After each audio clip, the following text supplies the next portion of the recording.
Bajo el tema una fe que no se quiebra. Aleluya. Santo es el Señor Jesús. Estaremos leyendo aquí en Hebreos capítulo 11 del versículo 1 en adelante, y leemos por honra del Padre y del Espíritu Santo. Es pues la fe, la certeza de lo que se espera, la convicción de lo que no se ve, porque por ella alcanzaron buen testimonio los antiguos.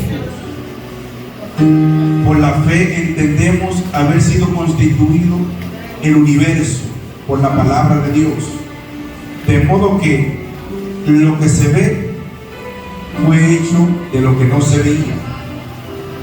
Por la fe Abel ofreció a Dios más excelente sacrificio que Caín, por lo cual alcanzó testimonio de que era justo,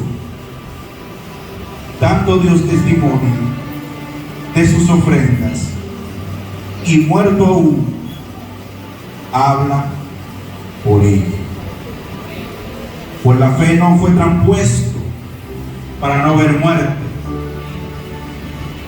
y no fue hallado porque lo transpuso Dios. Antes que fuese traspuesto, tuvo testimonio de haber agradado a Dios. Gracias, Señor Jesús, por tu palabra maravillosa, que son vivas y eficaces en nuestras vidas. Gracias, Señor. Una fe que no se quiebra.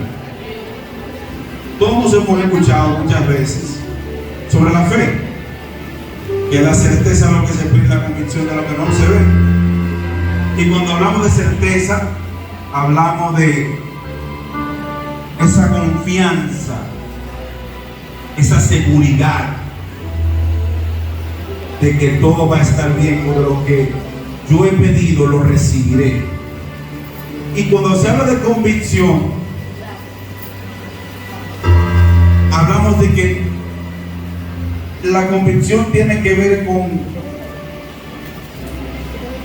que estás convencido. Por eso, por ejemplo, cuando venimos al Evangelio, hasta que no recibimos la convicción de Jesucristo, de haber recibido a Él, de haberlo recibido como Salvador, no tenemos esa confianza en Él, porque es que tiene que ver con un despertar. Y cuando tú recibes esa convicción, es cuando tú reconoces que eres pecador, y que ese reconocimiento viene a través de que Jesús viene a tu vida, y tienes esa convicción, esa certeza, tienes esa confianza de que Él vino a ti y vino a tu rescate. Aleluya. Y vemos que cuando hablamos de una fe que no se quiebra, todos sabemos que el propio Jesucristo, cuando estaba aquí y estaba con los discípulos, Él le habló muchas cosas a ellos. Y esta fue una de las más chocantes que le dijo para los discípulos, es que Él dijo: yo no he venido a traer paz, sino espada. Y eso significa que dentro de tu casa tú vas a tener la lucha, que dentro de la casa dice que yo he venido a poner padre contra hijo, madre contra hermana, y lo de la casa habrá mayor batallas dentro de la casa. Entonces, ¿por qué tratamos este tema de una fe que no se quiebra? Porque todos conocemos un hecho que sucedió con Job. Y Job fue un hombre que fue fiel. Fíjate cuando dice la Escritura acerca de Job, cuando dice que se reunieron los hijos de Dios y entre ellos estaba Satanás. Y dice que Satanás se había fijado en Job, porque él conocía a Job, porque él andaba por toda la tierra. Pero entonces Dios le dice: ¿tú no has visto mi siervo Job?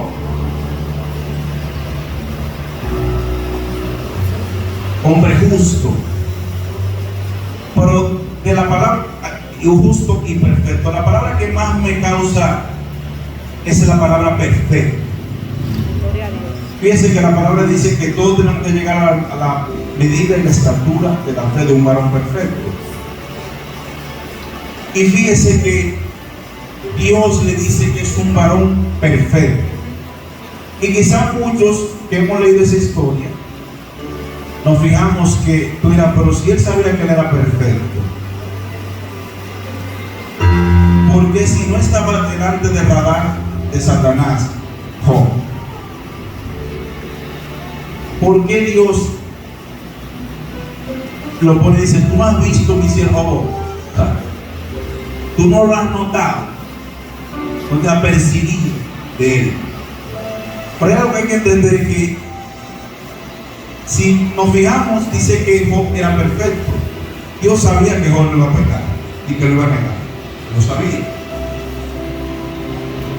Pero algo que yo meditaba y que hablaba con mi esposa en días anteriores, es que lo que hay que entender es que en este caso lo que Dios quería demostrarle a Satanás era que era posible que un hombre pudiera ser perfecto delante de Dios aquí en la tierra.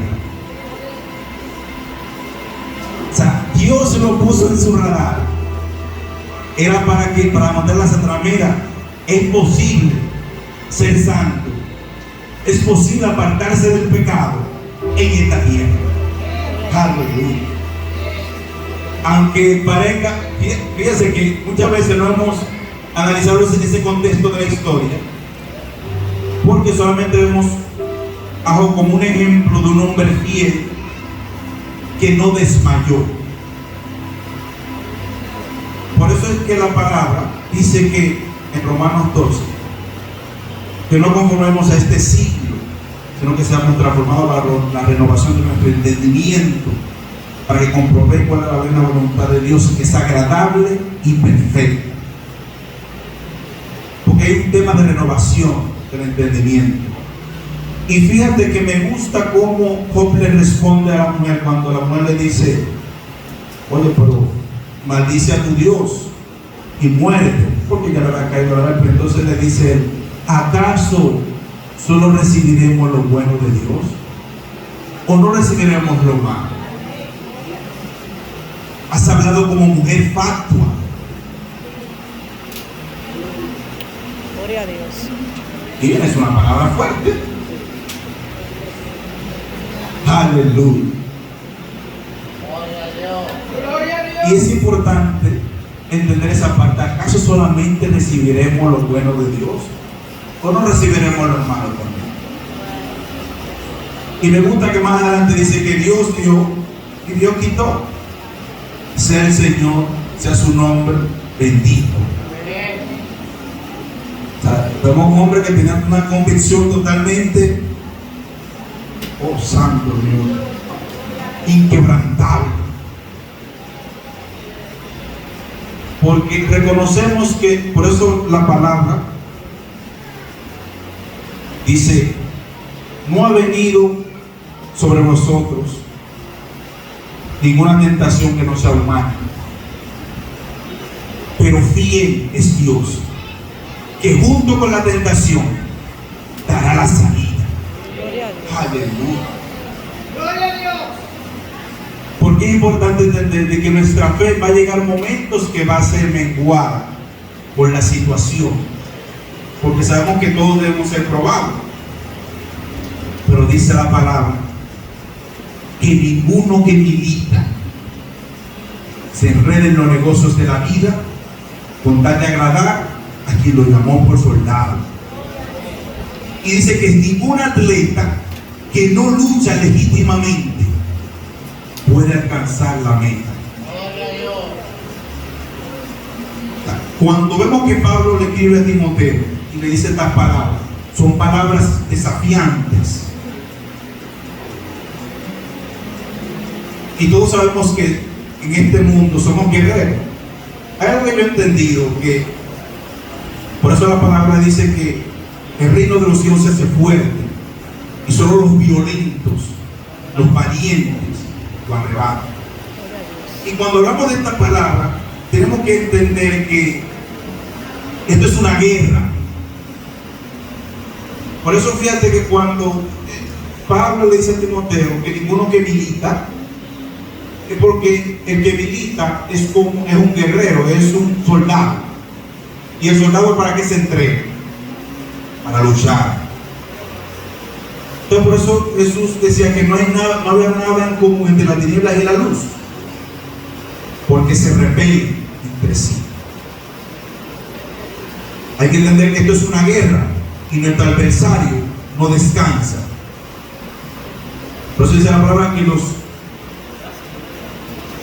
los hijos de las tinieblas son más sagaces que los de la luz. Y a veces decimos, ¿y por qué se refiere ese texto a eso? Gracias a Dios. Gloria a Dios. Porque sus maquinaciones, mientras quizás nosotros en un momento tomamos un descanso, los hijos de la tiniebla toman descanso. Ellos no toman descanso. Sus maquinaciones siempre van a estar ahí, tratando de hacer que tú desmayes, que tú caigas. Y por eso me gusta un texto que está en Hechos capítulo 4. Y muchos lo conocemos. Por un momento. Por eso es que las circunstancias sacan lo mejor de ti. La adversidad saca lo mejor de tu fe. Por eso es que cuando dice la palabra que ejercítate en la fe, se refiere que tú tienes que tener momentos que se deben de activar tu fe. Porque la fe, para ser inquebrantable, antes primero tiene que recibir condiciones donde se active. Porque ¿cómo te necesitas en la fe si no hay momentos donde tú no tienes ninguna alternativa que no sea Dios? Y que tú sabes que humanamente no es posible conseguir lo que tú quieres, y que la única manera que tú lo puedes conseguir es que Dios lo dé. Pero si tú no tienes ese ejercicio en la fe, tu fe no puede ser inquebrantable. Y vemos aquí en Hechos capítulo 4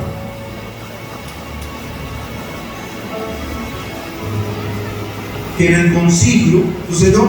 Fíjense que después que sucede el milagro, donde estaba Pedro y Juan, que estaban en el templo de la hermosa, y sucede el milagro de que no tengo ni oro ni plata, de lo que tengo te doy.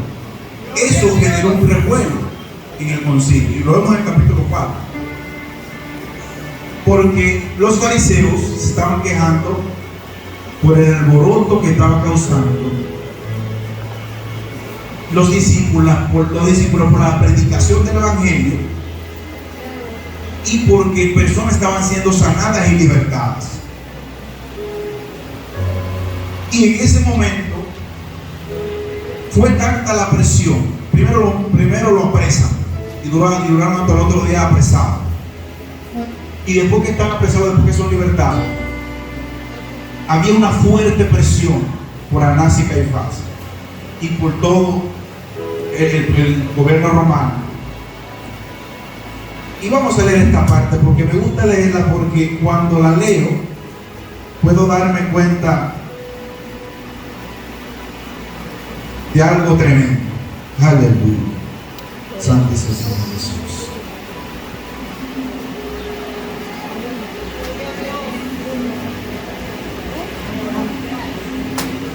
Vamos a leer a la altura del verso 23.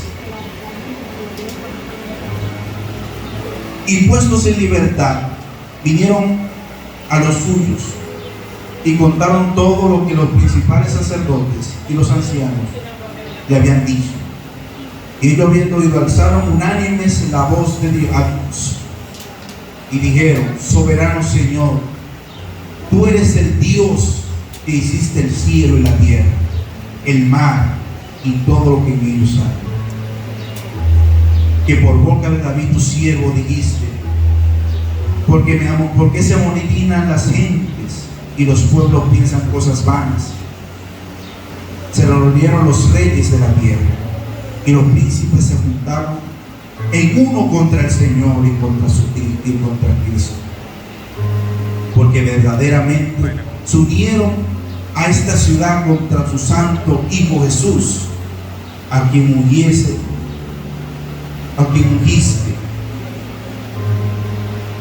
y Poncio Pilato con los gentiles y el pueblo de Israel.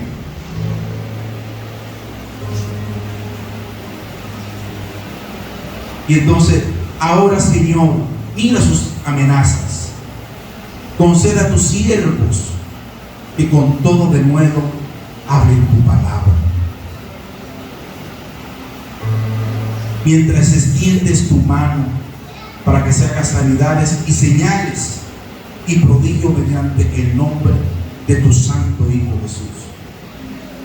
Y dice la parte importante: y cuando hubieron orado, el lugar en que estaban santos, congregados, tembló, y todos fueron llenos del Espíritu Santo de Dios y hablaban con de nuevo la palabra. Aleluya. Fíjate, ¿qué tuvo que pasar para que esta oración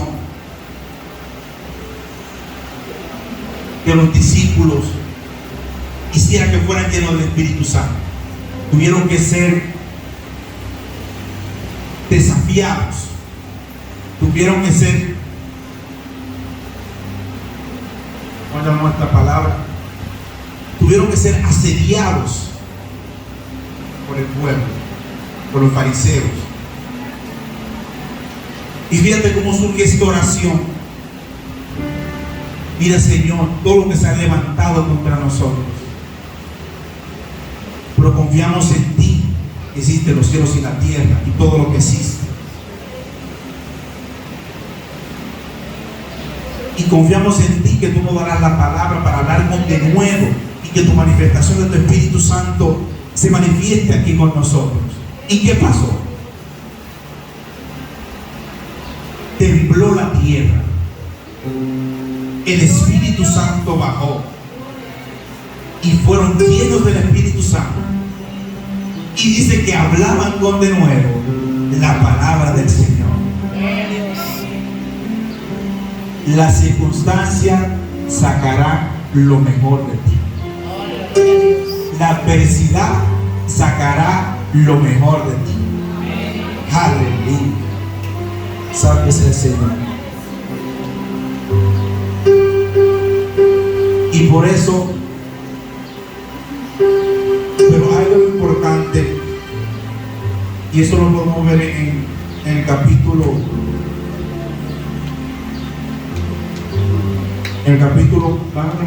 12 de Hebreos, que dice: y nosotros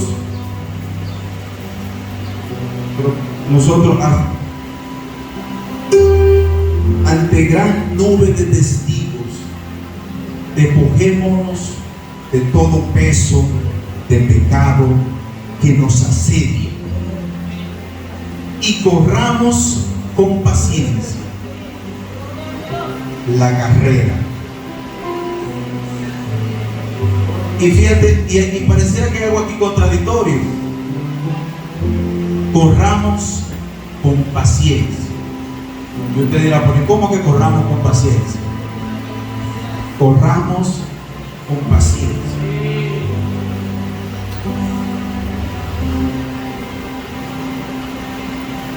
Lo primero que hay que despojarse del pecado, es el que nos asedia y no nos permite poder lograr esa conexión con Dios. Porque sabemos que Dios es santo y que no puede haber nada inmundo cerca de Él. Entonces por eso dice la palabra que tenemos que despojarnos del pecado que nos asedia. A veces lidiamos con diferentes cosas en nuestra vida cotidiana, pero la palabra nos enseña que debemos de correr con paciencia la carrera de la fe.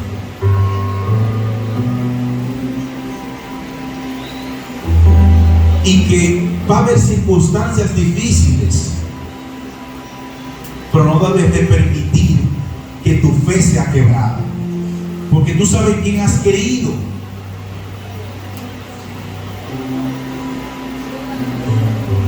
Y es importante, por eso cuando te haces discípulo y tienes la convicción, entiendes de que no debes ser movido por cualquier cosa. Y como Pablo les diría, que no seamos movidos por cualquier viento de doctrina, que no seamos movidos por cualquier circunstancia, porque las circunstancias son parte de nuestro proceso. Por eso dice la palabra, cuando Pablo le escribe a Timoteo en el capítulo 2, 1 Timoteo capítulo 2, que dice que nosotros debemos ser probados como el oro, que es probado con el fuego. Y fíjate, cuando tú ves en el ámbito natural cualquier material que sea procesado, en este caso del oro, literal, en la metalurgia, para tú procesar el oro y tú sacar el oro que esté puro, tiene que someterlo a una gran cantidad de grados de temperatura para tú poder separar las impurezas. Porque lo que pasa es que las impurezas no resisten cierto nivel de fuego. ¿Sí te ha entendido eso? Las impurezas no resisten el fuego. Tienen que separarse de lo puro. Y por eso Pablo, cuando escribe, dice que debemos ser probados como el fuego, porque es que es necesario que esas impurezas que tenemos en nosotros salgan de nosotros y estemos en una condición pura. Porque acuérdense que Dios viene a buscar una iglesia, pero ¿cómo la viene a buscar? Pura, mis hermanos, con sus vestiduras blancas. Y para lograr esa vestidura blanca hay que tener una fe inquebrantable, que no se ha movido por cualquier cosa. Sí es. Aleluya. Gloria a Dios. Pero hay otro episodio que me gusta mucho, y fue que pasó en Filipos, cuando Pablo y Silas, sabemos, si vemos la historia, sabemos que cuando Pablo y Silas están allá en Filipos, sucede un acontecimiento. Ustedes saben que había una niña con espíritu de adivinación, y por eso dice que tenían personas que sacaban beneficio de ellos, tenían un negocio y se aprovechaban de ese espíritu de adivinación para poder obtener ganancias. Y vemos que empezó a irritar a Pablo y a Silas. Este es el Hijo de Dios. Empezó a alabar, a darle halagos.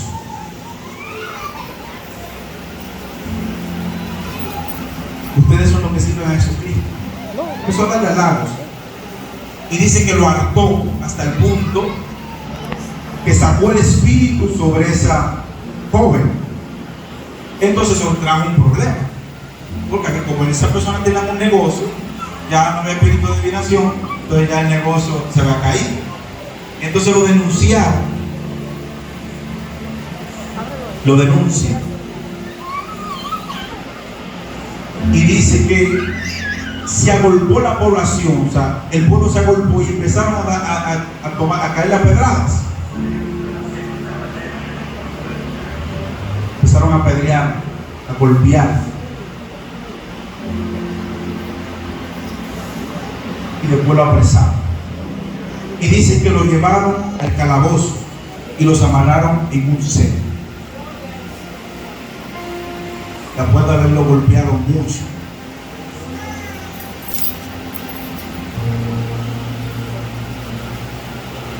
Pero algo importante aquí entender de que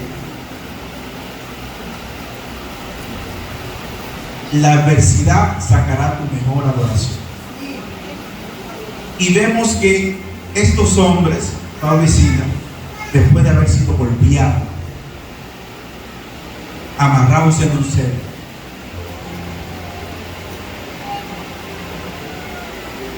dice que comenzaron a adorar.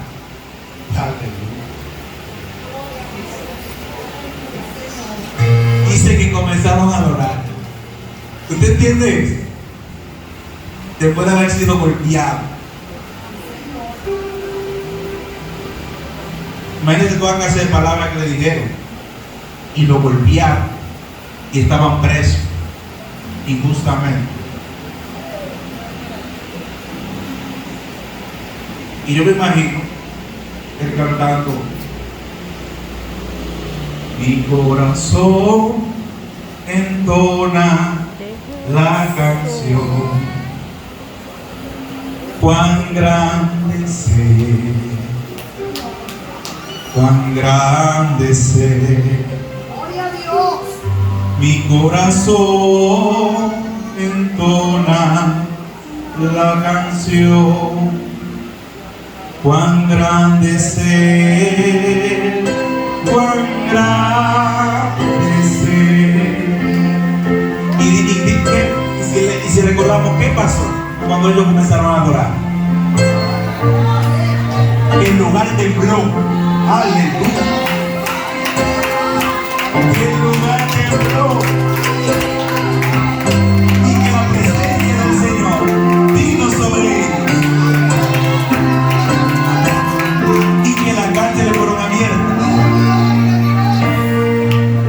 Y entonces los guardias se asustaron por lo que estaba pasando.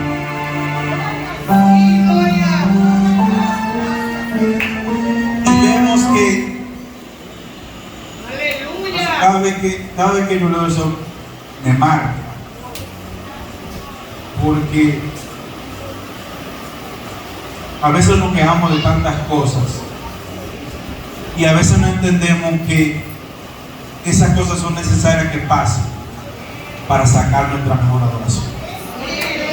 Oye, la mejor adoración que puede salir de su boca es cuando usted tenga un proceso y que usted dice y que usted canta, a pesar de que todo está aconteciendo mal, de que nada está, o sea, de que todo lo que está aconteciendo va para peor, de que no tengo trabajo, no tengo el sustento de hoy, y yo alabo a Dios. Y yo digo, cuán grande eres tú. Y es como una parte de la escritura que Jesús siempre enseñaba a los discípulos, diciendo varias cosas, y hay un momento que se miran las aves del cielo, trabajo, y mi Salomón se vistió con toda su gloria. El Señor sabe nuestras necesidades.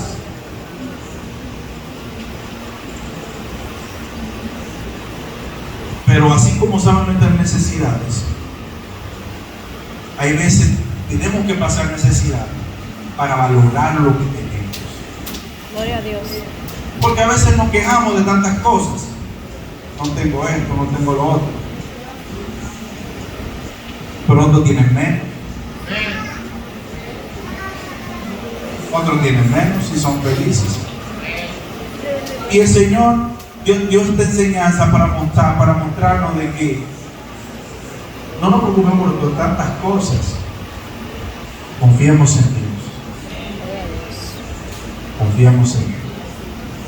Porque Él suplirá. ¿Cómo? No lo sé. Por eso se trata la fe. Gloria a Dios. Porque por eso hablamos de la fe, de que es la certeza de lo que se ve y la convicción de lo que tú no ves. Y dice que de todo lo que se ve se hizo de qué? De lo que no se ve. Significa que si usted no lo está viendo, no significa que no tenga cumplimiento. Se va a cumplir. Téngalo por seguro. Se va a cumplir. Aleluya. Porque sin fe es imposible agradar a Dios. Dice que es imposible sin fe. Y por eso es importante entender de que el Señor siempre nos dará una salida a cualquier situación que estemos. Siempre. No alguna vez, no a menudo, siempre. Tenga la certeza, tenga esa confianza de que el Señor siempre le va a dar la salida. Sí. Gloria. Porque no seremos tentados más de lo que podamos resistir. Gloria a Dios. Y por eso dice: someteos pues a Dios, resistid ¿a quién?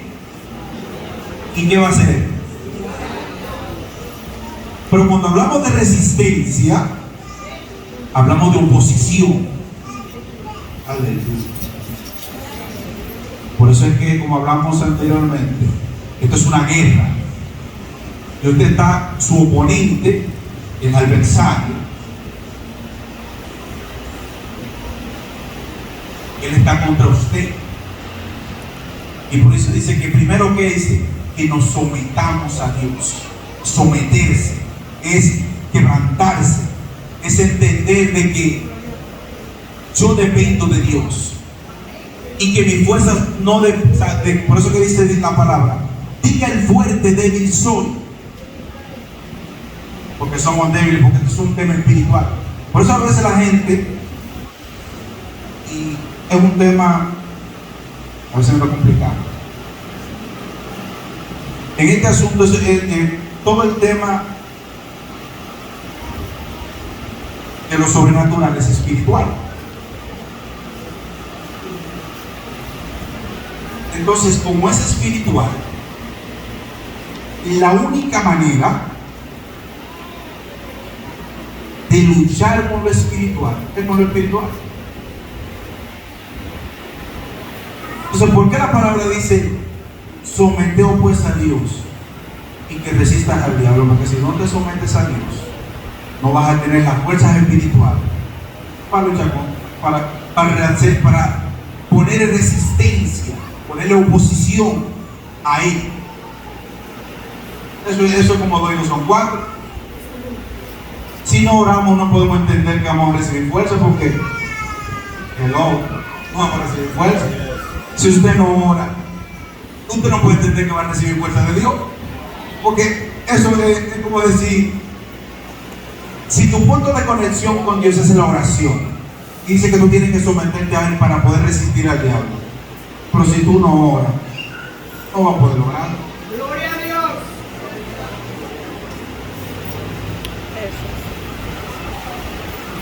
Y por eso es que esto no se trata del pecho y la lengua.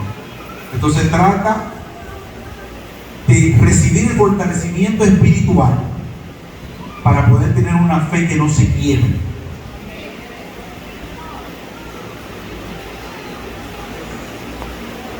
Aleluya. Santo es el Señor Jesús. Bendito es el Señor.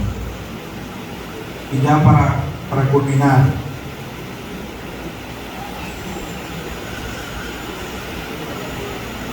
a mí me pasó algo. Mi esposa lo va a saber ahora, un tema espiritual. Hubo una noche, yo estaba durmiendo, y fue como de madrugada, y de repente recibí como, cuando tú sientes como que algo te presiona, como una entidad que te pone un peso sobre ti y tú sientes como que no puedes hacer nada. Pero hubo algo que pasó en ese momento, Y yo le dije, Espíritu Santo, yo no tengo fuerza para luchar con lo que estoy con esto, lo que está pasando en este momento. Pero yo quiero que tú me ayudes. Y hermano, ¿tú te crees qué pasó? Salieron unas fuerzas, oye, que yo, es como cuando, es como hay cosas como uno no puede como explicar bien. Esa entidad que estaba presionando, el Espíritu Santo la movió de forma tal que yo no sé dónde paró. Santo Dios. Porque hay que entender algo, que el enemigo va a tratar de buscar mil una manera para tratar de que usted desmaye. Pero si en ese momento yo no clamo al Espíritu Santo, porque hay algo que hay que entender, usted no puede clamarle a Él si usted no tiene una relación con Él. Usted no tiene una relación con el Espíritu Santo, ¿cómo tú vas a saber a quién tú vas a llamar? Si tú no tienes una relación con Él, tú no puedes llamarlo a Él porque tú no sabes, tú ni lo conoces, ni tienes, porque Él es una persona que está contigo. Pero es necesario que tú hables con Él. Y no buscándolo para el cielo, que Él está ahí a tu lado, contigo. Él habla contigo. Él quiere hablar contigo. Él quiere tener una relación contigo. Pero tú tienes que darle el paso. Gloria a Dios. Porque, por eso que dice la palabra, que el ángel de Jehová acampa alrededor de lo que le teme y lo defiende. Gloria a Dios. Y yo he visto la mano de Dios defendiéndome de algo que es sobrenatural, que yo con mis fuerzas no podía hacer nada. Y en ese momento le clamé a Él para que me ayude. Por eso es que las circunstancias sacarán lo mejor de ti Gloria a Dios. y hará que tu fe sea inquebrantable. Santo es el Señor Jesús. Aleluya. Quebranta mi corazón, quebranta mi vida, te entrego mi voluntad.